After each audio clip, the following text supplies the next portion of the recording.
کہ ہر چے ساقی ما ریخت عین الطاف است. ہم تو شارٹ سائٹڈ ہیں، ہم دیکھ نہیں سکتے کسی شے کو، ہم اس کے ظاہر کو دیکھ کر گھبرا اٹھتے ہیں کہ یہ تو تکلیف آ گئی، کیا پتا اسی کے پردے میں اللہ کی رحمت آ رہی ہے. میں نے وہ رئیس امروہوی کے اشعار آپ کو کئی دفعہ سنائے ہیں. وہ وقت آیا کہ ہم کو قدرت ہماری سعی و عمل کا پھل دے، بتا رہی ہے یہ ظلمت شب کہ صبح نزدیک آ رہی ہے. ابھی ہے کچھ امتحان باقی، فلاکتوں کے نشان باقی، قدم نہ پیچھے ہٹے کہ قسمت ابھی ہمیں آزما رہی ہے. رئیس اہل نظر سے کہہ دو کہ آزمائش سے جی نہ ہارے، جسے سمجھتے ہو آزمائش وہی تو بگڑی بنا رہی ہے. اسی آزمائش سے تو بگڑی بنے گی، اسی سے تو تمہارا خیر جو ہے اجاگر ہوگا، سامنے آئے گا. اب یہ نوٹ کر لیجئے، ہدایت و ضلالت اس دنیا میں جو مختلف حالتیں انسان پر طاری ہوتی ہیں، یا نعمتوں کی بارش ہو رہی ہے، یا تنگی ہے، فقر ہے، احتیاج ہے، دنیاوی حیثیت ہے، وجاہت ہے، یا دنیا میں گمنامی ہے، کسنوی پرست کے بھیا کس تھی، کوئی آپ کا حال ہی نہیں پوچھ رہا کہ تم ہو کون، تمہارے منہ میں کتنے دانت ہیں، یا یہ کہ دنیا میں اقتدار کی کسی مسند پر انسان بیٹھا ہے، یا یہ کہ کوئی اس کے ہاتھ میں اختیار نہیں. یہ تمام جو حالات انسان پر طاری ہوتے ہیں، ان کے جواب میں جو طرز عمل فکری اعتبار سے اور عملاً انسان اختیار کرتا ہے، اس کے 4 درجے ہیں. پہلا درجہ ہے انتہائی گمراہی، ضل ضلالا بعیدا. وہ کیا ہے؟ اگر عزت ہوئی، نعمتیں ملی، فلاں دیوی یا دیوتا کی نگاہ کرم ہے، اس کی کرپا سے یہ ہو گیا. اور اگر کوئی تکلیف آ گئی، مصیبت آ گئی، معلوم ہوتا ہے کہ فلاں دیوی یا دیوتا ہم سے ناراض ہو گیا، یہ کالی دیوی کی طرف سے کوئی مصیبت آ گئی ہے، یا یہ کہ یہ لکشمی دیوی کی نگاہ کرم ہے کہ ہمیں دولت مل گئی ہے. یہ تو ہے شرک. شرک ہونے کے اعتبار سے یہ ہے ضل ضلالا بعیدا، انتہائی پستی. اس پستی سے اوپر آئیں گے تو توحید کی پہلی منزل ہے. عزت دی اللہ نے دی، اگر کوئی تنگی آ گئی، فقر، تکلیف، کوئی ذلت، رسوائی، یہ بھی اللہ کی طرف سے. ایک اعتبار سے تو انسان ہدایت پر آ گیا. بڑی گہرائی تھی اس گندگی کی اور اس خباثت کی جو شرک جس کا نام ہے، اس سے انسان نکل آیا، نجاست سے.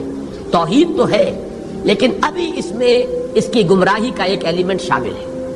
اور یہ گمراہی سے جب تک آگے نہیں آئے گا، اوپر نہیں ابھرے گا، اس کا طرز عمل کیا ہوگا کہ ذرا کچھ مل گیا، عزت مل گئی، پھولے نہیں سما رہے، اب زمین پر قدم نہیں ٹک رہے، گردن اکڑ رہی ہے، کہیں محرومی ہو گئی، کوئی تکلیف آ گئی، کوئی مشقت، فقر آ گیا، اب بجھ کر رہ گئے. ان دونوں کیفیات میں انسان کا پینڈولم جو ہے وہ ایکسٹریم کو جائے گا. یہ کب ہوگا؟ جبکہ انسان یہ سمجھتا ہے کہ اس دنیا میں جو دولت مل گئی یا عزت مل گئی تو یہ گویا کہ بڑی کوئی قابل فخر شے ہے، اور اگر یہاں پر کوئی تکلیف آ گئی، کوئی مصیبت آ گئی، فقر و فاقہ آ گیا تو یہ گویا کہ بہت ہی اہانت آمیز شے ہے. اگر یہ انسان سمجھے گا تو طرز عمل وہ نکلے گا نتیجے کے طور پر جو میں بیان کر چکا ہوں. یہ گمراہی ہے. اس گمراہی سے نکلیں گے تو آپ کس مقام پر آئے؟ دوسری منزل ہدایت کی کیا ہے؟ نہ یہ عزت ہے نہ یہ ذلت ہے، دونوں حیثیتیں برابر ہیں کہ یہ امتحان ہے. اسی لیے ان دونوں آیتوں میں ایک لفظ قدر مشترک ہے، اذا مبتلاہ فاما الانسان اذا مبتلاہ ربہ فاکرمہ ونعمہ. یہ بھی ایک ابتلا ہے، آزما رہا ہے اللہ. کبھی وہ دے کر آزماتا ہے، کبھی چھین کر آزماتا ہے، کبھی فقر و فاقہ سے آزماتا ہے، کبھی وہ کثرت دولت اور کثرت مال سے آزماتا ہے، کبھی وہ صحت دے کر آزماتا ہے کہ یہ قوت اور توانائی اور صحت جو میں نے دی ہے یہ اس میں کیا کرتا ہے، کبھی وہ مرض کے ذریعے سے آزماتا ہے کہ صبر کرتا ہے کہ نہیں کرتا. ہمارے لیے شکوہ اور شکایت تو اس کی زبان پر نہیں آ جاتی، نالا اور شیون تو نہیں آ جاتا، تکلیف جھیلتا ہے کہ نہیں جھیلتا، اس میں تحمل ہے کہ نہیں ہے، تو صبر کرتا ہے یا شکر کرتا ہے. یہ دونوں کیفیات در حقیقت اس اعتبار سے مساوی ہے، یہ بھی امتحان، یہ بھی امتحان. یہ حقیقت جب سامنے ہوگی اب وہ پینڈولم جو ہے وہ بہت کم ہو جائے گا. یعنی انسان میں طبعی طور پر تو ایک اثر ہوتا ہے غیر اختیاری. کسی چیونٹی نے کاٹا آپ کے پاؤں پر، آپ اپنا پاؤں ہٹا لیں گے، اس میں کوئی ارادہ نہیں ہے، یہ ریفلیکس ایکشن ہے، غیر اختیاری فعل ہے. اس حد تک تو انسان ضرور متاثر ہوتا ہے، اس سے تو کوئی انسان جو ہے وہ بلندر نہیں ہو سکتا. حضرت ابراہیم رضی اللہ تعالیٰ عنہ حضور کے وہ نومولود فرزند انتقال جب ہو رہا تھا، آپ کی آنکھوں میں آنسو آ گئے. اب یہ ایک طبعی اثر ہے، ایک فعل ہے، انفعالی کیفیت ہے جو بالکل طبعی ہے، لیکن یہ نہیں کہ اس کی وجہ سے انسان کی زبان پر کوئی شکوہ آ جائے، کوئی شکایت آ جائے، یہ نہیں ہوگا، یہ ایمان کے منافی ہے. اسی طریقے سے اگر کوئی خوشی ہوئی ہے تو چہرے کے اوپر ایک نکھار آ جائے گا، تبسم آ جائے گا، اس سے زائد نہیں. اس حد تک تو یوں سمجھیے کہ انسان کا طبعی تقاضا ہے. اس سے زیادہ یہ پینڈولم اگر سوئنگ کر رہا ہے تو گویا کہ اس حقیقت سے انسان محجوب ہے کہ یہ بھی امتحان ہے، یہ بھی امتحان جو ہم سورہ حدید میں پڑھ چکے ہیں. ما اصاب من مصیبت فی الارض ولا فی انفسکم الا فی کتاب من قبل ان نبراها ان ذلک علی اللہ یسیر لکی لا تعصوا علی ما فاتکم ولا تفرحوا بما آتاکم. اللہ تمہیں کچھ دے تو اتراؤ مت، اللہ تم سے کچھ چھین لے تو اس کے اوپر افسوس مت کرو. یہ نتیجہ ایمان کا نکلنا چاہیے. اگر تمہیں ایمان ہے اللہ پر، اگر تمہیں یقین ہے کہ جو کچھ ہوا ہے اللہ کے اذن کے بغیر نہیں ہوا، اگر تمہیں یقین ہے کہ اللہ نے جو میرے لیے طے کیا ہے اس میں میرے لیے خیر ہی ہے، چاہے فی الحال فی الوقت فوری طور پر مجھے ناگوار محسوس ہو رہی ہے بات، لیکن یقیناً میرے لیے اس میں خیر ہے میرے رب کی طرف سے کہ ہر ساقی ما ریخت عین الطاف است. ہم تو شارٹ سائٹڈ ہیں، ہم دیکھ نہیں سکتے کسی شے کو، ہم اس کے ظاہر کو دیکھ کر گھبرا اٹھتے ہیں کہ یہ تو تکلیف آ گئی، کیا پتا اسی کے پردے میں اللہ کی رحمت آ رہی ہے. میں نے وہ رئیس امروہوی کے اشعار آپ کو کئی دفعہ سنائے ہیں. وہ وقت آیا کہ ہم کو قدرت ہماری سعی و عمل کا پھل دے، بتا رہی ہے یہ ظلمت شب کہ صبح نزدیک آ رہی ہے. ابھی ہے کچھ امتحان باقی، فلاکتوں کے نشان باقی، قدم نہ پیچھے ہٹے کہ قسمت ابھی ہمیں آزما رہی ہے. رئیس اہل نظر سے کہہ دو کہ آزمائش سے جی نہ ہارے، جسے سمجھتے ہو آزمائش وہی تو بگڑی بنا رہی ہے. اسی آزمائش سے تو بگڑی بنے گی، اسی سے تو تمہارا خیر جو ہے اجاگر ہوگا، سامنے آئے گا، پتہ چلے گا who's who, what is what. ابو بکر میں کتنا یقین اور ایمان تھا، یہ کیسے معلوم ہوگا؟ کیسے معلوم ہوگا کہ بلال میں کتنا سہار، کتنا تحمل تھا، کتنا صبر تھا، اگر وہ مصیبت ان پر نہ آتی کہ جو امیہ ابن خلف کے ہاتھوں ان پر قیامت ٹوٹ رہی تھی. تو یہ ساری چیزیں جو ہے ما اصاب من مصیبت فی الارض ولا فی انفسکم الا فی کتاب من قبل ان نبرأ ان ذلک علی اللہ یسیر لکی لا تعصوا علی ما فاتکم ولا تفرحوا بما آتاکم واللہ لا یحب کل مختال فخور. اگر اس حقیقت سے محجوب ہو جاؤ گے تو پھر اختیال اور فخر اور گھمنڈ پیدا ہو جائے گا تمہارے اندر، یا دوسری طرف مایوسی، کمر ہمت ٹوٹ کر رہ جائے گی، خودکشی کرنے کو انسان آمادہ ہو جاتا ہے ذرا کوئی ناکامی دنیا میں آ گئی، کوئی تکلیف آ گئی.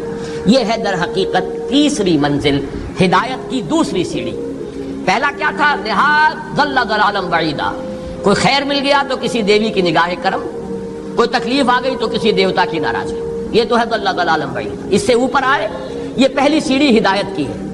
عزت ہے تو اللہ کی طرف سے، اور اگر کوئی ذلت ہے، تنگی ہے تو اللہ کی طرف سے. یہ ہدایت کا آغاز ہو گیا، یہ توحید کی بنیادی منزل ہے. اس سے اگلی منزل، یہاں کی ذلت ذلت نہیں، یہاں کی عزت عزت نہیں. ذالک یوم التغابن، ہار اور جیت کے فیصلے کا دن تو قیامت کا دن ہے. وہاں معلوم ہوگا جس کو اس روز عزت ملی وہ عزت والا ہے، جو اس روز ذلیل ہو گیا وہ ذلت والا ہے. یہ تو امتحان ہے، دار الامتحان ہے. خلق الموت والحیات لیبلوکم ایکم احسن عملا، یہ تو دار الامتحان ہے. امتحان ہونے کے ناطے دونوں برابر ہیں. اس سے اوپر ہے ایک چوتھی منزل، ہدایت کی تیسری منزل. وہ کیا ہے؟ عام طور پر انسان یہ سمجھتا ہے کہ یہ جو آزمائش ہے تنگی کی اور فقر و فاقہ کی، یہ سخت تر آزمائش ہے، اور نعمتوں کی بارش ہو تو یہ آسان آزمائش ہے. یہ بھی ابھی گمراہی کا ایک پرت جو ہے اس کی باقی ہے. ابھی ہدایت کا جو کامل جو ہوگا انکشاف وہ کب ہوگا؟ جب انسان اس حقیقت کو جان لے کہ جہاں وسعت ہو، جہاں کثرت ہو، وہ زیادہ بڑا امتحان ہے، سخت امتحان ہے، بجائے اس کے کہ اگر قلت ہے، کمی ہے، یہ کم تر امتحان ہے، یہ کم بھاری امتحان ہے. کیوں کہ اگر آپ کے پاس کثرت ہے آپ کے اندر غفلت پیدا ہو جائے گی، کثرت کا لازمی نتیجہ غفلت ہے، اور اگر قلت ہے. حضرت علی فرماتے یہ ہیں کہ میں نے سنا حضور نے ارشاد فرمایا ان قریب ایک بہت بڑا فتنہ رونما ہوگا، انہا ستکون فتنۃ. میں نے سوال کیا مل مخرج منہا یا رسول اللہ، اے اللہ کے رسول فرمائیے اس سے نکلنے کا راستہ کون سا ہوگا، مخرج کون سا ہوگا، ایگزٹ کون سا ہوگا. یا آپ کے ہالز میں جہاں ایگزٹ لکھا ہوا ہوتا ہے سرخ سی بتیوں کے ساتھ، عرب ممالک میں مخرج لکھتے ہیں اس کو، نکلنے کی جگہ، بھاگنے کی جگہ. اگر کہیں دھواں بھر جائے، کہیں آگ لگ جائے تو بھاگو ان روشنیوں کی طرف، ان دروازوں کی طرف، وہ کھل جائیں گے. تو جب حضور نے فرمایا کہ انہا ستکون فتنۃ، تو حضرت علی کہتے میں نے پوچھا بل مخرج منہا یا رسول اللہ، فرمایا کتاب اللہ. فتنوں سے بچانے والی اور فتنوں سے نکالنے والی شے صرف کتاب اللہ ہے. فیہ خبر ما قبلکم ونبأ ما بعدکم وحکم ما بینکم. اس میں تم سے پہلے جو اقوام تھی ان کی خبریں موجود ہیں، تمہارے بعد آنے والی جو چیزیں ہیں ان واقعات کا تذکرہ موجود ہے. اور تمہارے درمیان جو اختلافات بھی رونما ہو سکتے ہیں ان سب کا حل موجود ہے. وَهُوَ حَبْلُ اللَّهِ الْمَتِينُ وَهُوَ الصِّرَاطُ الْمُسْتَقِيمُ وَهُوَ ذِكْرُ اللَّهِ الْحَكِيمُ. اور یہی تو ہے اللہ کی مضبوط رسی، اور یہی تو ہے الذکر. تم نے الذکر نہ معلوم کیا بنا لیے ہیں، کس طرح کے اذکار. سب سے بڑا ذکر الذکر، یوں سمجھیے دی ریممبرنس از قرآن. اور یہی صراط المستقیم ہے جس کی تم ہر نماز کی رکعت میں استدعا کرتے ہو، اہدنا الصراط المستقیم. یہ صراط مستقیم ہے تو صحیح. تو حبل اللہ قرآن. ایک حدیث میں آتا ہے عبداللہ ابن مسعود سے رضی اللہ تعالیٰ عنہ، القرآن حبل اللہ الممدود من السماء الى الارض. حضور نے فرمایا یہ القرآن جو ہے یہ اللہ کی رسی ہے جو تنی ہوئی ہے آسمان اور زمین کے درمیان. اللہ کا قرب چاہتے ہو تو اس رسی کو پکڑ کے چڑھو اوپر. تقرب اللہ کا سب سے بڑا ذریعہ قرآن ہے. اس سے بھی زیادہ پیارے انداز میں ایک حدیث میں واقعہ بیان ہوا ہے. حضور صلی اللہ علیہ وسلم اپنے حجرے سے برآمد ہوئے اور آپ نے دیکھا ایک کونے میں کچھ لوگ قرآن مجید کا مذاکرہ کر رہے ہیں، سمجھ رہے ہیں، سمجھا رہے ہیں. درس کی شکل نہیں کہ جو مونولوگ ہوتا ہے، ایک آدمی بولتا ہے باقی سنتے ہیں، نہیں. حضور کے چہرے پر بشاشت، خوشی کے، مسرت کے آثار ظاہر ہوئے. تشریف لائے، سوال کیا الستم تشہدون، کیا آپ لوگ شہادت نہیں دیتے اللہ الہ الا اللہ وانی رسول اللہ وان ھذا القرآن جاء من عند اللہ، کہ اللہ کے سوا کوئی معبود نہیں اور میں اللہ کا رسول ہوں اور یہ قرآن اللہ کے پاس سے آیا. سب کا جواب کیا تھا؟ بھلا یا رسول اللہ، بھلا یا رسول اللہ، حضور ہم گواہ ہیں اس پر. پھر فرمایا آپ نے فاستبشروا، تو خوشیاں مناؤ. فإن هذا القرآن طرفه بأيديكم وطرفه بيد اللہ، یہ قرآن وہ شے ہے جس کا ایک سرا تمہارے ہاتھ میں ہے، ایک سرا اللہ کے ہاتھ میں. تعلق مع اللہ، تقرب الی اللہ کے لیے کوئی ذریعہ اگر ہے تو صرف قرآن. اب یہاں ایک بہت بڑے مسئلے کا حل ہو رہا ہے. اکثر جو بھی درد مند لوگ ہیں امت کے بارے میں سوچتے ہیں اور وہ فکر کرتے ہیں، وہ اتحاد اتحاد اتحاد اتحاد کا واس کہتے ہیں، اور وہ اتحاد جو ہے اس کے لیے کوئی بنیاد ہے نہیں. فرقہ پرستی ہے، فرقہ بندی ہے، کہیں اور کہیں ذاتیں ہیں. کیا زمانے میں پنپنے کی یہی باتیں ہیں. اصل میں جمع ہونے کے لیے کوئی بنیاد چاہیے. قرآن جمع کرتا ہے کس اعتبار سے؟ دیکھیے جانوروں کا ایک گلہ ہے جا رہا ہے، بھیڑیں بکریوں کا، ایک آدھ کتا بھی ان کو کافی ہے جمع رکھنے کے لیے. ذرا بکری کو ادھر ہوئی، وہ کتا آیا، وہ پھر واپس اپنے گلے کے اندر مل گئی. ایک دو کتے بھی کافی ہے. بڑے سے بڑے گلے کو سنبھال کر رکھنے کے لیے ایک دو کتے کافی. لیکن انسانوں کو اگر جمع کرنا ہے تو پہلے ان کے اندر فکری اور ذہنی ہم آہنگی پیدا کرنا ضروری ہے. ان کے خیالات ایک جیسے ہوں، ان کے نظریات ایک جیسے ہوں، ان کے مقاصد ایک جیسے ہوں، ان کی سوچ ایک جیسی ہو، ان کے طریقہ کار ایک جیسے ہوں. جب تک یہ چیزیں نہیں ہوں گی جمع کیسے ہو جائیں گے؟ اتحاد کا واس کہتے رہیے، کوئی نتیجہ نکلے گا ہی نہیں، اور نہیں نکل رہا. متحد کرنے والی شے صرف اللہ کی کتاب ہے. یہ آپ کے اندر فکری ہم آہنگی پیدا کرے گی، اور وہ بھی صرف قرآن کی تلاوت سے نہیں، قرآن کو سمجھنے سے، سمجھ کر پڑھنے سے. جس کے لیے میں بار بار عرض کر چکا ہوں کہ سمجھ کر پڑھنے سے مراد کیا ہے؟ اتنی عربی سیکھ کر پڑھنا کہ قرآن کا مفہوم براہ راست آپ کے ذہن اور قلب میں اترتا جائے. آپ کسی مترجم کے ترجمے کے ذریعے سے قرآن نہ پڑھیں، وہ سیکنڈ ہینڈ نالج ہو جائے گا. وہ تو آپ مترجم کی آنکھ سے قرآن پڑھ رہے ہیں، اپنی آنکھ سے نہیں پڑھ رہے. اگر اس طریقے سے قرآن کے ساتھ جڑ جایا جائے تو ذہنی ہم آہنگی ہوگی، فکری ہم آہنگی ہوگی، مقصد ایک ہو جائے گا، اعلاء کلمت اللہ. وہ جو کہا کسی نے کہ میری زندگی کا مقصد تیرے دین کی سرفرازی، میں اسی لیے مسلمان، میں اسی لیے نمازی. اگر مقصد ایک ہوگا تو ہم مقصد لوگوں کو کہتے ہیں امت. اما یا اموں کے معنی ارادہ کرنا. آمین البیت الحرام، وہ لوگ جو بیت الحرام کا قصد کر کے جا رہے ہیں، سفر کر رہے ہیں. تو امام جس کا کہ سب لوگ پیروی کر رہے ہیں، راستے کو امام کہتے ہیں اس لیے کہ آپ بھی راستے کے پیچھے پیچھے جا رہے ہیں، فالو کر رہے ہیں، راستے کے ساتھ راستہ مڑ گیا، آپ بھی مڑ گئے. تو امت وہ ہے ان لوگوں کا مجموعہ جن کا مقصد ایک ہے. آج ہم کہتے ہیں امت مسلمہ، امت مسلمہ. کہاں ہے امت مسلمہ؟ وحدت امت کا سب سے بڑا خودی خواہ ہندوستان میں علامہ اقبال. ایک ہو مسلم حرم کی پاسبانی کے لیے، نیل کے ساحل سے لے کر تا بقا کے کاشغر. لیکن اس کو بھی ماننا پڑا ہے اپنے لیکچرز میں. Reconstruction of religious thought in اسلام.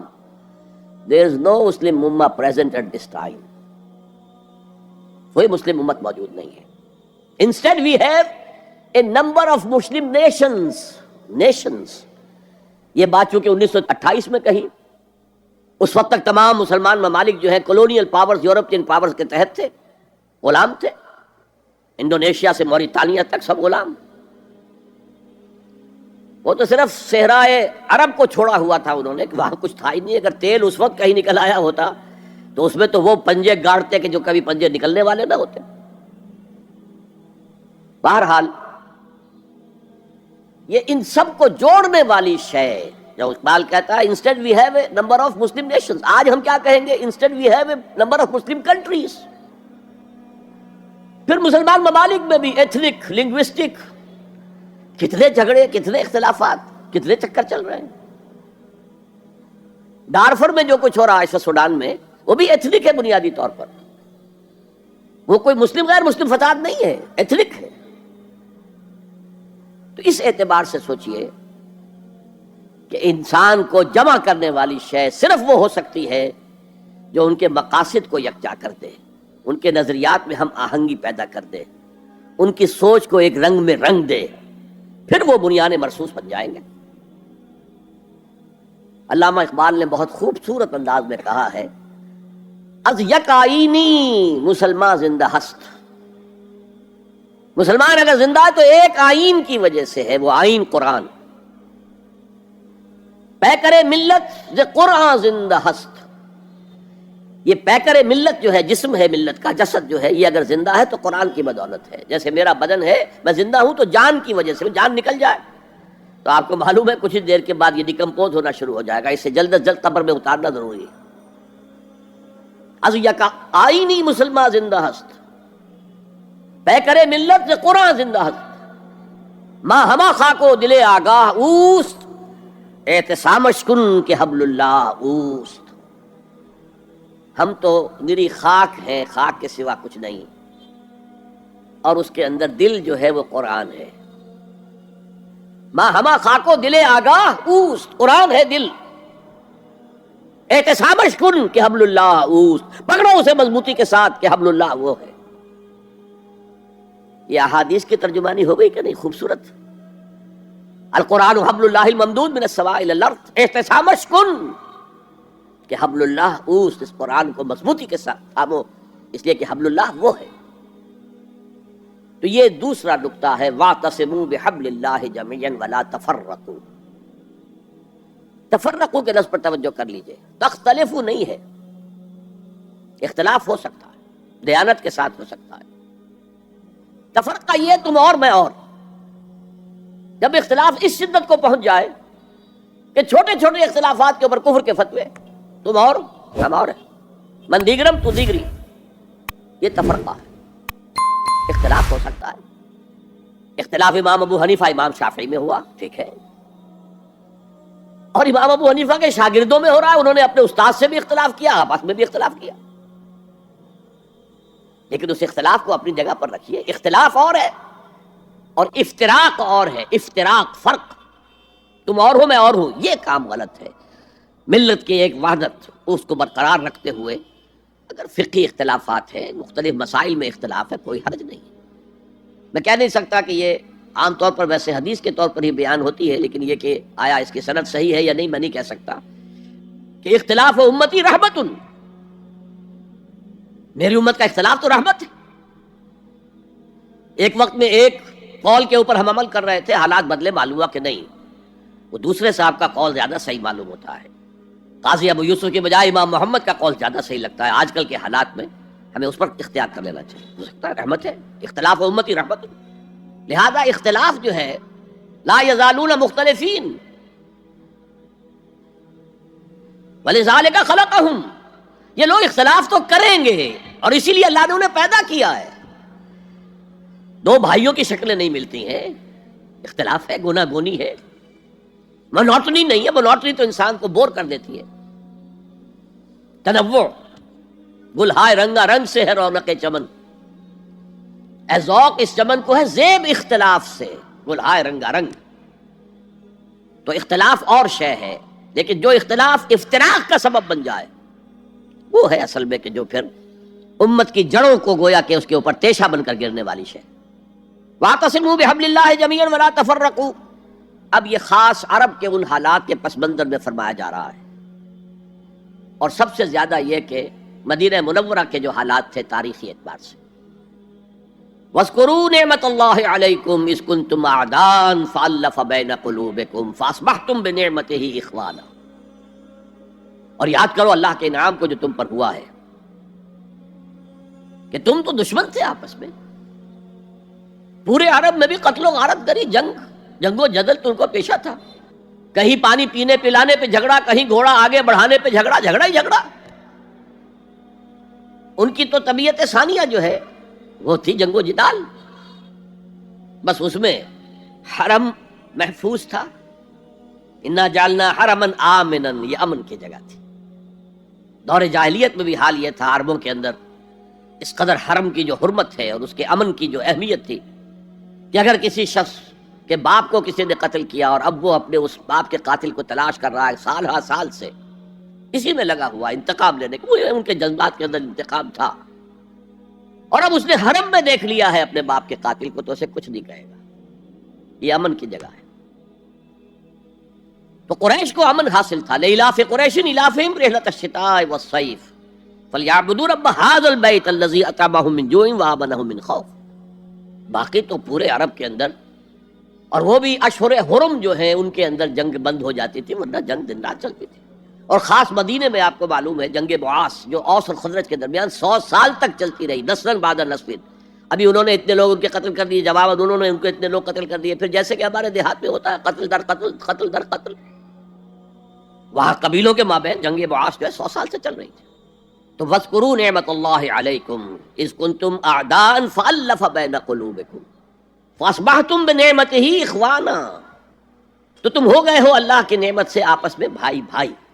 اور کیسے بھائی بھائی بنے ہیں پھر، جو اخوت اور بھائی چارے کی مثالیں قائم کی ہیں صحابہ کرام نے، پوری انسانی تاریخ میں آپ کو نہیں مل سکتی۔ وَكُنْتُمْ عَلَىٰ شَفَا حُفْرَةٍ مِّنَ النَّارِ، اور تم تو ایک آگ کے گڑھے کے کنارے تک پہنچ چکے تھے، گرنا ہی چاہتے تھے، تباہ و بربادی کی انتہائی کو پہنچ رہے تھے۔ میں آپ کو بتا چکا ہوں ایک پس منظر کہ مدینے کے حالات میں ایک تاریخی اعتبار سے سازگاری کی ایک وجہ یہ بھی تھی کہ اب اوس اور خزرج تھک گئے تھے، لڑ لڑ کر ایک دوسرے کو مار کر تھک گئے تھے، اور وہ سوچ رہے تھے کوئی آربیٹریٹر ہونا چاہیے، ہمیں کوئی بادشاہ بنا لینا چاہیے جس کا حکم اوس بھی مانے خزرج بھی مانے۔ اور قرۂ فال بنامے من دیوانہ زدن، اس کے لیے قرۂ فال نکلا تھا عبداللہ ابن امی کا، اس کے لیے تاج تیار ہو گیا تھا سونے کا، ابھی تاج پوشی باقی تھی کہ حضور تشریف لے آئے بے تاج بادشاہ کی حیثیت سے، اس کے سارے خواب جو ہیں وہ بکھر گئے، تو انہیں ضرورت کا احساس تھا، لڑ لڑ کر تھک گئے، کب تک لڑیں گے، ہمارے قبیلے جو ہے ختم ہو جائیں گے لڑ لڑ کر۔ تو اسی کی طرف اشارہ ہو رہا ہے، کنتم علی شفا حفرۃ من النار، حفرہ گڑھا، شفا شفتین ہیں یہ دو ہونٹ جن کے درمیان یہ منہ کا گڑھا ہے، تم تو ایک ہونٹ پر، اس گڑھے کے ایک ہونٹ پر پہنچ چکے تھے، ایک کنارے تک پہنچ چکے تھے، فانقذکم منہا، اللہ نے وہاں سے تمہیں بچایا ہے۔ یہی تمثیل اختیار کی ہے حضور نے صلی اللہ علیہ وسلم، اے لوگوں میری اور تمہاری مثال ایسی ہے کہ آگ کا ایک بڑا گڑھا ہے، تم اس میں گر پڑنا چاہتے، تمہیں نظر نہیں آ رہا، اور میں تمہارے کپڑے پکڑ پکڑ کر گھسیٹ رہا ہوں۔ کذالک یبین اللہ لکم آیاتہ لعلکم تہتدون، اسی طرح اللہ تعالیٰ واضح کرتا ہے تمہارے لیے اپنی آیات کو تاکہ تم ہدایت حاصل کر سکو، ہدایت پر آ جاؤ، ہدایت قبول کر لو۔ تو یہ دوسرا نقطہ ہوا۔ پہلا نقطہ کیا تھا؟ انفرادی تقوی، انفرادی تدین، افراد کے اندر اخلاص، صرف اللہ کی رضا جوئی کے لیے کام کرنا، صرف اخروی فلاح کے لیے کام کرنا، یہ پہلی ہے۔ اینٹیں مضبوط ہو جائیں، خام ہے جب تک تو ہے مٹی کا ایک انبار تو، پختہ ہو جائے تو ہے شمشیر بے زنہار تو۔ اینٹیں پختہ ہو جائیں، اب انہیں جوڑنا ہے، سیمنٹ سبسٹنس چاہیے، وہ قرآن ہے، یہ جوڑے گا تم۔ چنانچہ یہی بات حضرت شیخ الہند مولانا محمود حسن دیوبندی اسیر مالٹا نے اپنی اسیری سے رہائی پانے کے بعد واپس جب آئے ہیں تو دیوبند میں علماء کے ایک بڑے اجتماع سے خطاب کر کے کہی۔ مولانا مفتی محمد شفیع رحمۃ اللہ علیہ وہ خود موجود تھے اس میں، بڑے بڑے علماء، مولانا حسین احمد مدنی رحمۃ اللہ علیہ، شبیر احمد عثمانی رحمۃ اللہ علیہ، مولانا اشرف علی تھانوی رحمۃ اللہ علیہ، مولانا انور شاہ کشمیری رحمۃ، بڑا مجمع، اور کہا حضرت شیخ الہند نے ہم نے تو اپنی اسیری کے 4 سالوں کے دوران جتنا غور کیا تو ہماری اس وقت کی امت کی زبوں حالی کے 2 سبب سامنے آئے۔ مولانا مفتی شفیع لکھتے ہیں ان کی کتاب وحدت امت کے نام سے، کہتے ہیں کہ پورا مجمع ہمہ تن گوش ہو گیا کہ یہ شیخ الشیوخ استاد العلماء عمر کے اس آخری درجے میں اس حد پر آ کر اب نیا سبق کون سا سیکھ کر آیا؟ تاکہ ہمیں تو اس کے 2 سبب معلوم ہوئے، ایک ہمارا قرآن کو ترک کر دینا، لفظ نوٹ کیے، ترک کر دینا، اور دوسرا ہمارے آپس کے اختلافات۔ چنانچہ میں تو یہی فیصلہ کر کے آیا ہوں کہ اب زندگی جتنی باقی ہے 2 ہی کاموں میں لگاؤں گا، ایک تو یہ کہ ناظرہ قرآن پڑھنے کے مکتب گلی گلی کھل جائیں اور عوامی درس قرآن کے ذریعے قرآن کے پیغام اور قرآن کے حکمت سے لوگوں کو روشناس کرایا جائے۔ عوامی درس قرآن کا لفظ استعمال کر رہا ہے شیخ الہند، جنہیں میں 14ویں صدی کا مجدد اعظم سمجھتا ہوں۔ اور نمبر 2 یہ کہ آپس کے اختلافات کو حوالہ دی جائے۔ یہ واقعہ کوٹ کر کے مفتی محمد شفیع صاحب لکھتے ہیں کہ حضرت شیخ نے جو 2 باتیں کہیں اصل میں وہ ایک ہی ہے۔ ہمارے باہمی اختلافات بھی تو اسی وجہ سے ہیں کہ ہم نے قرآن کو ترک کر دیا۔ بتائیے شیخ الہند نے کیسے ترک کیا قرآن؟ مولانا مدنی نے کیسے ترک کر دیا قرآن؟ کیا مطلب اس ترک کرنے کا؟ حال تو یہ ہے کہ مولانا مدنی رحمۃ اللہ علیہ، حالانکہ وہ تو گرفتار نہیں ہوئے تھے، وہ تو والنٹریلی اپنے شیخ کی خدمت کے لیے گئے ہیں ساتھ، اور اس حد تک ان کی وفاداری اور ان کی خدمت گزاری کہ رمضان کا مہینہ آیا تو حضرت شیخ الہند نے حسرت کے ساتھ کہا زندگی میں یہ پہلا رمضان ہوگا کہ تراویح میں قرآن نہیں سن سکیں گے، اس لیے کہ نہ شیخ الہند حافظ تھے، نہ مولانا مدنی حافظ تھے، اور تیسرے ان کے ساتھ ایک اور تھے، ان کا میں نام بھول رہا ہوں، وہ سرحد کے پٹھانوں میں سے تھے، کوئی حافظ نہیں تھا۔ اب آپ غور کیجئے، استاد اور اپنے شیخ کی اس حسرت کو دور کرنے کے لیے مولانا مدنی روزانہ 1 پارہ حفظ کرتے تھے اور رات کو تراویح میں سناتے تھے، روزانہ 1 پارہ۔ اور یہ انہونی بات نہیں ہے، جب ساری زندگی قرآن ہی سے شغف رہا ہے تو وہ ہے تو صحیح ذہن میں، اب صرف ان کے لنکس ملانے ہیں آپس میں، اور کیا ہے؟ اصل میں قرآن کو ترک کرنے کا مطلب کیا ہے؟ وہ اصل میں ایک اور بہت بڑے عالم دین کی بات سنیے آپ، مولانا سید انور شاہ کاشمیری رحمۃ اللہ علیہ، جو دیوبند سے آ کر آپ کے قریب میں ڈابھیل میں انہوں نے مدرسہ قائم کیا تھا۔ وہ ایک مرتبہ قادیان میں ایک جلسہ علماء کیا کرتے تھے ہر سال رد قادیانیت کے لیے، تو ایک سال اسی طرح وہاں علماء جمع تھے۔ اب جس نے یہ واقعہ بیان کیا ہے اس کا نام میرے ذہن میں اس وقت نہیں ہے، کہ میں صبح مولانا انور شاہ کاشمیری رحمۃ اللہ علیہ کی خدمت میں حاضر ہوا تو دیکھا کہ غم کی تصویر بنے بیٹھے، بہت اداس، غمگین۔ میں نے پوچھا حضرت کیا معاملہ ہے، کوئی خاص سبب ہے؟ فرمایا بھائی کیا سبب ہے، یہ سوچ رہا ہوں کہ اپنی زندگی عمر ضائع کر دی۔ میں نے کہا حضرت آپ نے زندگی ضائع کر دی، عمر ضائع کر دی؟ آپ نے علم، بیہقی وقت کہلاتے ہیں انور شاہ کاشمیری، جیسے امام بیہقی تھے، محدث اور فقیہ دونوں اعتبارات سے بلند، تو آپ نے پڑھنے پڑھانے میں، سیکھنے سکھانے میں ساری عمر گزار دی، تو آپ کی زندگی ضائع کیسے؟ کہنے لگے ہم نے سارا زور اسی پر رکھا کہ ثابت کر دیں کہ شافعی کی رائے صحیح نہیں ہے، ہماری رائے صحیح ہے۔ اسی کے لیے دلائل، اسی کے لیے بحثیں، اسی کے لیے لمبی چوڑی جو ہے ہمارے ہاں نشستیں منعقد ہوئیں مدارس کے اندر، حالانکہ اللہ کے ہاں یہ ہم سے سوال نہیں ہوگا، گمراہیاں طرح طرح کی پھیل رہی ہیں اور ہم ان بحثوں میں لگے ہوئے. حالانکہ زیادہ سے زیادہ یہ کہا جا سکتا ہے کہ قول اصحابنا ثواب محتمل الخطا، اور جو قول دوسروں کا ہے وہ خطا ہے محتمل الثواب. زیادہ سے زیادہ یہ کہہ سکتے ہیں ہم کہ ہمارے جو اسلاف ہیں، ہمارے جو اساتذہ ہیں، ان کا قول صحیح ہے، اگرچہ اس کے خطا ہونے کا بھی امکان ہے. ہم یہ نہیں کہہ سکتے کہ اس کے غلط ہونے کا کوئی امکان ہی نہیں، معصوم تو وہ نہیں تھے. اور قولہم، ان کا جو ہمارے سامنے ہے مد مقابل ہے، اور وہ شافعی ہیں. اصل تو جو ٹکراؤ تھا وہ فقہ حنفی اور فقہ شافعی کے مابین. ہم صرف یہ کہہ سکتے ہیں کہ ان کا یہ قول خطا ہے، غلطی ہے، اگرچہ احتمال موجود ہے کہ وہی صحیح ہو، اس کے سوا تو ہم کچھ نہیں کہہ سکتے. اور ہم نے اپنی ساری زندگی اس کام میں لگا دی. لیکن میں کہہ نہیں سکتا اس پر کتنے رنج اور صدمے کا اظہار کروں کہ مجدد وقت شیخ الہند رحمۃ اللہ علیہ اور بحقی وقت مولانا انور شاہ کاشمیری رحمۃ اللہ علیہ، ان کی ان باتوں کا کوئی اثر ان کے شاگردوں نے قبول نہیں کیا. وہی روش ہے، وہی فقہی بحثیں ہیں. جب میں نے پاکستان میں تحریک خلافت کا آغاز کیا، کچھ احادیث بیان کی، اچھے علماء نے کہا کہ ڈاکٹر صاحب ہم نے تو یہ حدیثیں پہلی مرتبہ آپ سے سنی. یہ حدیثیں جو ہیں یہ ہیں کتاب الملاحم میں، اشراط الساعہ، علامات القیامہ، کتاب الفتن.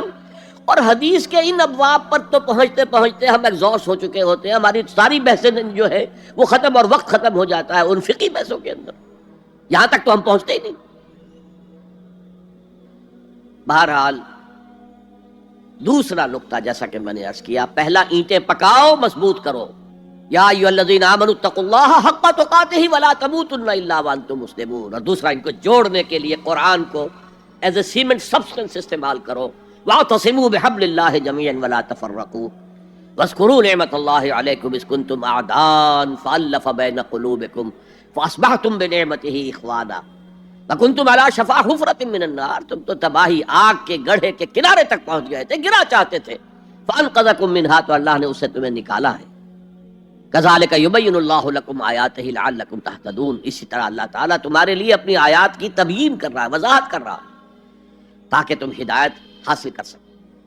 اب تیسری بات، یہ جو اینٹوں کو پکا کر اور پھر ان کو جوڑ کر جو ایک اجتماعیت وجود میں آئی، اس کے مقاصد کیا ہے؟ کیا کشور کشائی کرنی ہے؟ ملکوں کو فتح کرنا ہے؟ کیا کرنا ہے؟ اپنے قوم کی سربلندی، اس کے لیے یہ قوت صرف کرنی ہے؟ کیا ہے کرنی؟ وَلْتَكُن مِّنكُمْ أُمَّةٌ يَدْعُونَ إِلَى الْخَيْرِ وَيَأْمُرُونَ بِالْمَعْرُوفِ وَيَنْهَوْنَ عَنِ الْمُنكَرِ وَأُولَٰئِكَ هُمُ الْمُفْلِحُونَ. اب یہاں پر من جو ہے، منکم، اس کے معنی میں اختلاف ہے. مولانا ابوالکلام آزاد نے، کیونکہ اس موضوع پر ان کے پورا ایک مقالہ، پوری تقریر ہے کتابی شکل میں، امر بالمعروف نہی عن المنکر، اس آیت کے حوالے سے کہا ہے یہاں من جو ہے تبعیضیہ نہیں ہے، بیانیہ ہے. ثقیل اصطلاحات ہے. مطلب کیا ہے؟ تم میں سے کچھ، یعنی سب نہیں، کچھ تو ہوں، جیسے ابھی آپ نے ترجمہ سنا، تم میں سے کچھ لوگ تو ایسے ہونے ہی چاہیے جو یہ کام کریں. تو یہ گویا کہ تبعیضیہ ہو گیا، تم میں سے کچھ. بیانیہ کیا ہے؟ تم سے ایک ایسی امت وجود میں آنی چاہیے. بڑی پیاری مثال دی ہے انہوں نے، عربی میں کہتے ہیں للامیر من اولاد ہی جندن. فلاں جو امیر ہے، فلاں علاقے کا جو بھی امیر ہے، بادشاہ ہے، اس کی تو اپنی اولاد سے ایک لشکر بن جاتا ہے. یعنی اس کی اولاد اتنی ہے کہ گویا کہ وہ لشکر ہے. للامیر من اولاد ہی جندن، یہ یہاں من تبعیضیہ نہیں ہے، من بیانیہ ہے کہ اولاد ہی ایک لشکر کی شکل میں ہے. لیکن اکثر علماء نے یہاں پر من کو تبعیضیہ قرار دیا ہے، جیسے کہ ابھی ترجمہ آپ نے سنا تو اس میں بھی تھا. میرا بھی اتفاق اسی سے، اس لیے کہ چند آیتوں کے بعد وہ آیت بھی آ رہی ہے، آیت نمبر 110، جس میں پوری امت کے لیے یہی کام قرار دیا گیا. کنتم، یہاں ہے ولتکن، تم میں سے یا تمہارے ذریعے سے وجود میں آئے ایک امت. وہاں کنتم خیر امت اخرجت للناس تأمرون بالمعروف وتنہون عن المنکر وتؤمنون باللہ. تم وہ بہترین امت بن گئے ہو، بن چکے ہو، جو دنیا والوں کے لیے نکالی گئی ہے. یہ پہلے بھی میں عرض کر چکا ہوں کہ باقی ہر قوم دنیا کی اپنی بھلائی کے لیے، اپنی فلاح کے لیے، اپنے مفادات کے لیے، اپنی مصلحتوں کے لیے کوشاں ہوتی ہے. نہیں، تمہارا معاملہ یہ نہیں ہے، تمہیں دنیا والوں کی ہدایت کے لیے نکالا گیا ہے. وہ جو اقبال نے کہا ہے، ہم تو جیتے ہیں کہ دنیا میں تیرا نام رہے، کہیں ممکن ہے کہ ساقی نہ رہے جام رہے. مسلمانوں کی تو زندگی اس لیے ہے کہ دنیا میں یہ جام توحید، جام ہدایت گردش میں لائیں. ہماری حیثیت ساقی کی ہے. ہم تو جیتے ہیں کہ دنیا میں تیرا نام رہے، کہیں ممکن ہے کہ ساقی نہ رہے جام رہے. جام کیسے حرکت میں آئے گا اگر ساقی نہیں ہے؟ تو ہم تو پوری دنیا کو سیراب کرنا چاہتے ہیں اس شراب حقیقت سے. تو ایک ہے پوری امت کا فرض منصبی، اور وہ اس آیت میں آیا ہے، آیت نمبر 10 میں. یہ آیت جو ہے آیت 110، یہ ہم وزن ہے سورہ بقرہ کی اس آیت کے وَكَذَلِكَ جَعَلْنَاكُمْ أُمَّةً وَسَطًا لِتَكُونُوا شُهَدَاءَ عَلَى النَّاسِ وَيَكُونَ الرَّسُولُ عَلَيْكُمْ شَهِيدًا. اسی طرح ہم نے تمہیں ایک امت وسط بنایا، درمیانی امت بنایا، بہترین امت بنایا، تاکہ تم گواہی دو اور گواہ بنو قیامت کے دن تمام نوع انسانی کے خلاف، اور رسول ہمارے صلی اللہ علیہ وسلم تم پر گواہی دیں اور قیامت میں گواہی دیں کہ اللہ میں نے تیرا دین ان تک پہنچا دیا تھا. Now they are accountable, they are responsible. They can't plead ignorance. یہ نہیں کہہ سکتے کہ بات پہنچائی نہیں گئی، میں نے پہنچا دی تھی. تو امت کا مقصد کیا ہے؟ شہادت علی الناس، اتمام حجت. لئلا یکون للناس علی اللہ حجت بعد الرسل وکان اللہ عزیزا حکیما. ہم نے اپنے رسولوں کو بشیر و نذیر بنا کر بھیجا اس لیے کہ لوگوں کے پاس کوئی حجت باقی نہ رہ جائے. اللہ ہمیں تو پیغام پہنچا ہی نہیں، تو محاسبہ کس بات کا؟ لئلا یکون للناس علی اللہ حجت بعد الرسل. رسولوں کی آمد کے بعد اب یہ نہیں کہہ سکتے کہ ہم تک پیغام نہیں پہنچا. سب سے سخت محاسبہ انہی کا ہوگا جن کو براہ راست رسولوں نے تبلیغ کی ہے. اور یہی وجہ ہے کہ جن کو براہ راست رسولوں نے تبلیغ کی اور انہوں نے بحیثیت مجموعی رد کر دیا ان کی دعوت کو، ان کو ہلاک کر دیا، نسیم منسیہ کر دیا. اسے کہتے ہیں عذاب استیصال، جڑ سے اکھیڑ کر پھینک دینا. اصل کہتے ہیں جڑ کو، استیصال جڑ سے اکھیڑ دینا. اگر جڑ نہیں نکلے گی تو پودا دوبارہ پھوٹ آئے گا. جس کو کہا ہے کالم یغنو فیہا، ایسے ہو گئے قوم نوح، قوم ہود، قوم صالح، قوم شعیب، آل فرعون، کالم یغنو فیہا، جیسے کبھی یہاں تھے ہی نہیں. لا یرا الا مساکنہم، اب مسکن تو نظر آ رہے ہیں. قوم سمود کے مسکن آج بھی نظر آ رہے ہیں. 7000 سال پہلی پرانی بات ہے یہ. آج بھی جائیے، جا کر دیکھیے اس علاقے کے اندر جو انہوں نے چٹانیں تراش کے، کس قدر خوبصورت وہ ہے تراشے گئے ہیں، کتنے ایگزیکٹ ڈائمنشنز کے ساتھ ہیں. وہ جا کر دیکھیے، میں دیکھ کر آیا ہوں. 7000 سال پرانی تہذیب تھی. تو بہرحال قوموں کو پھر ہلاک کیا جاتا تھا. البتہ جن پر بالواسطہ تبلیغ ہوتی ہے ان کے لیے یہ انجام نہیں ہے. بلا واسطہ رسول نے اتمام حجت کر دیا تو اب رعایت نہیں ہے، اب وہ ہلاک کر دیے جائیں گے اگر وہ نہیں مانتے. تو اب یہ ہے کہ یہ امت محمد صلی اللہ علیہ وسلم شہداء علی الناس، یہ سورہ بقرہ میں کہا، اور کنتم خیر امت اخرجت للناس، تم بہترین امت ہو جو نکالی گئی ہے، برپا کی گئی ہے لوگوں کے لیے. تمہارا کام کیا ہے؟ تأمرون بالمعروف وتنہون عن المنکر وتؤمنون باللہ، نیکی کا حکم دیتے ہو، بدی سے روکتے ہو، اور اللہ پر ایمان پختہ رکھتے ہو. لیکن یہ تو صورت ہو گئی تھی حضور کے زمانے میں امت مسلمہ کی، لیکن یہ صورت دائم تو نہیں تھی، ہمیشہ رہنے والی تو نہیں تھی. ہر کمال راہ زوالے، ہر کمال کو زوال سے دوچار ہونا پڑتا ہے. امت مسلمہ پر بھی زوال آیا. سب سے پہلے دوبارہ ملوکیت قائم ہو گئی،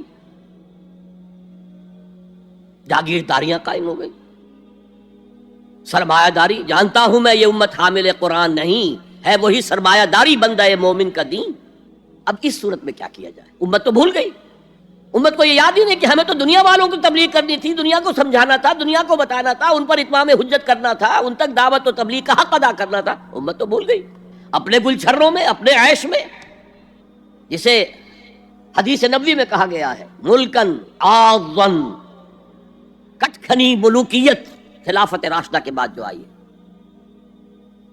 یہ حدیث ہے، بہت اہم ہے. مسند احمد ابن حنبل رحمۃ اللہ علیہ عن نعمان ابن بشیر رضی اللہ تعالی عنہ، حضور نے فرمایا تکون فیکم نبوۃ ما شاء اللہ ان تکون ثم یرفع اللہ اذا شاء یرفعها نبوت تمہارے مابین موجود رہے گی جب تک اللہ چاہے گا کہ موجود رہے، پھر اللہ اس نبوت کو اٹھا لے گا جب چاہے گا، یعنی میں موجود رہوں گا تمہارے مابین جب تک اللہ چاہے گا، پھر اللہ مجھے اٹھا لے گا، میرا انتقال ہو جائے گا۔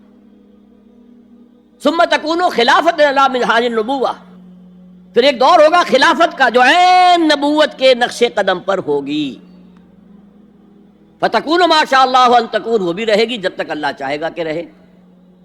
ثم یرفع اللہ اذا شاء یرفع، پھر اس کو بھی اللہ اٹھا لے گا جب بھی چاہے گا۔